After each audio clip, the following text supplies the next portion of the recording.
आंबोली चौकुळ येथील श्रीदेवी भावई रवळनाथ महारिंगण देवस्थानाचा पुनर्प्रतिष्ठापना सोहळा मोठ्या उत्साहात संपन्न झाला।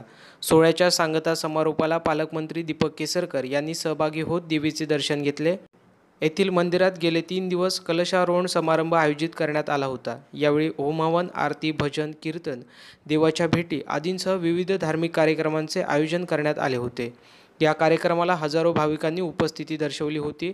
आज या ठिकाणी जिल्ह्याचे पालकमंत्री श्री केसरकर यांच्यासह जिल्हाधिकारी दिलीप पांढरपट्टे, वनविभागाचे उपवनसंरक्षक समाधान चव्हाण आदी मान्यवरांनी या कार्यक्रमाला आपली उपस्थिती दर्शवून देवीचे दर्शन घेतले। यावेळी हा कार्यक्रम यशस्वी होण्यासाठी प्रमुख गावकर आबा भाटलेकर, बाळा गावडे, भाई गावडे, बाबू गावडे, बापू गावडे, सुधीर गावडे, भरत गावडे, राजा गावडे, रुपेश गावडे, तुकाराम गावडे, विठ्ठल गावडे, मनीष गावडे तसेच चौकुळवासियांनी परिश्रम घेतले होते।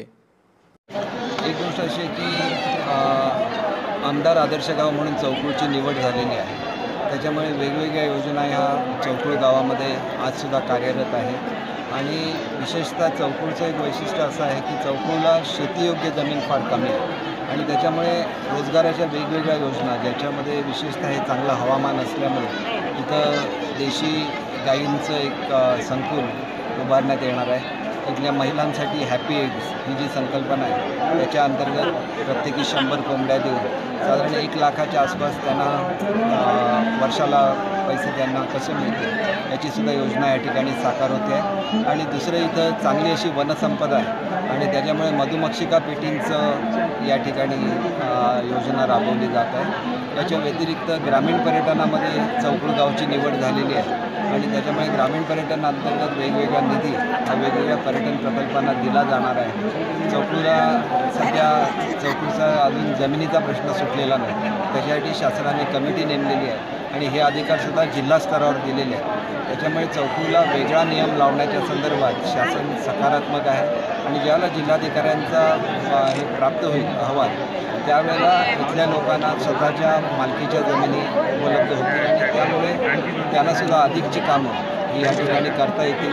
परंतु जे जे चौकुळला जोडणारे रस्ते आहेत हे सगळे रस्ते नव्याने मंजूर झालेले आहेत। त्याच्यामध्ये विशेषतः तळकट कुंभवडे चौकुळ हा रस्ता महत्त्वाचा आहे। त्याच्यानंतर इथून पारगडला जाणारा जो रस्ता आहे तो सुद्धा चौकुळला जोडला जातो आणि त्याच्यामुळे चौकुळ हे पर्यटकांचं आकर्षण स्थळ पुढच्या काळामध्ये ठरेल याची मला खात्री आहे। परंतु इथलं वैशिष्ट्य असं आहे इथं मोठ्या प्रमाणात माजी सैनिक राहतात आणि त्याच्यामुळे माजी सैनिकांसाठी असलेला पहिला हॉल जो आम्ही मंजूर करतो आहे तो आम्ही चौकुळमधलं त्याचं एस्टिमेट करायचं काम हे PWDच्या माध्यमातून चालू आहे आणि त्याच्यामुळे इथले जे माजी सैनिक आहेत त्यांना एक वेगळी सोय ही या निमित्ताने उपलब्ध होऊ शकेल।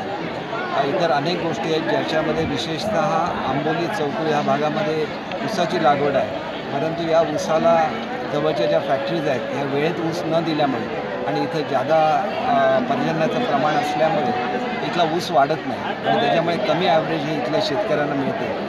यावर्षीच्या चांदा ते बांधा स्कीममध्ये एक आम्ही नवीन उपक्रम राबवणार आहोत आणि ज्याची आम्ही माहिती आता मागवलेली आहे की ऑर्गॅनिक गुळ ह्याच्यासुद्धा फॅक्टरीज युनिट्स मिळतात आणि ह्या युनिट्स जर स्थापन झाल्या तर वेळेवर इथला ऊस जाऊ शकतो आणि ऊसाच्या बरोबरच फुलांची शेती असेल, स्ट्रॉबेरी असेल असे नवीन या ठिकाणी उपक्रम राबवत असताना एका अमेरिकन कंपनीबरोबर आमचा टायअप लवकरच होणार आहे। उद्या माझी खरी तर काडसिद्धेश्वर महाराज यांच्याबरोबर चर्चा होती ऑर्गॅनिक फार्मिंगबद्दल।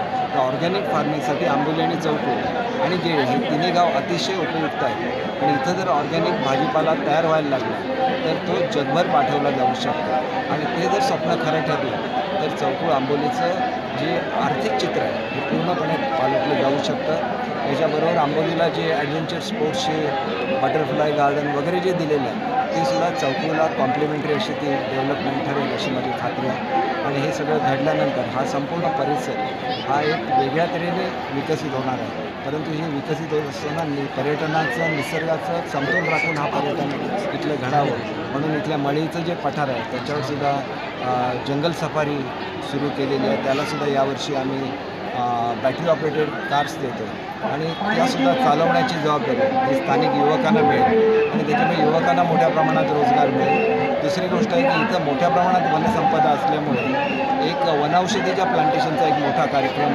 घेतलेला आहे। आणि त्याच्यामधून शेकडो महिलांना रोजगार प्राप्त होऊ शकतो असं मला वाटतं. अनेक उपक्रम आहेत. सगळंच बोलायला गेलं तर फार कमी आहे, परंतु रस्ते आपण पूर्वीच्या काळामध्ये चौकोला येणारे रस्ते बघितले, आताचे रस्ते बघितले आहेत. फक्त एक पुलाचा प्रश्न होता, तो पूलसुद्धा आता मंजूर केलेला आहे. त्याच्यामुळे चौकोला मला असं वाटत नाही की काही अगदीच दुर्गम भागात जाणारे रस्ते सोडले. अगदी इथली जी बेरडकी आहे त्यालासुद्धा नवीन रस्ता हा जवळजवळ 3-4 कोटी रुपये खर्च करून आपण मुख्यमंत्री ग्रामसडक योजनेतून दिला आहे. जवळजवळ प्रत्येक ठिकाणी चौकोळमध्ये कामं सुरू असताना कामंही महत्त्वाची नाही, इथल्या लोकांचं प्रेम महत्त्वाचं आहे. अनेक वेळेला पूर्वी ज्यावेळेला मी साधा कार्यकर्ता होतो त्यावेळेला रात्री 1 वाजता आल्यानंतर 1 वाजता जेवण करून चौकोळच्या लोकांनी मला वाढलेलं आहे. ही अगत्यशीलता तुम्हाला कुठेही बघायला मिळणार नाही. एवढी एकी तुम्हाला कुठेही बघायला मिळणार नाही. एवढी एकी चौकोळ गावामध्ये आहे आणि ती एकी श्रीदेवी भावईच्या कृपेने अशीच कायम राहो आणि या एकीतून या जिल्ह्याचा या गावाचा विकास घडो अशी मी श्रीदेवी भावईचरणी प्रार्थना करतो.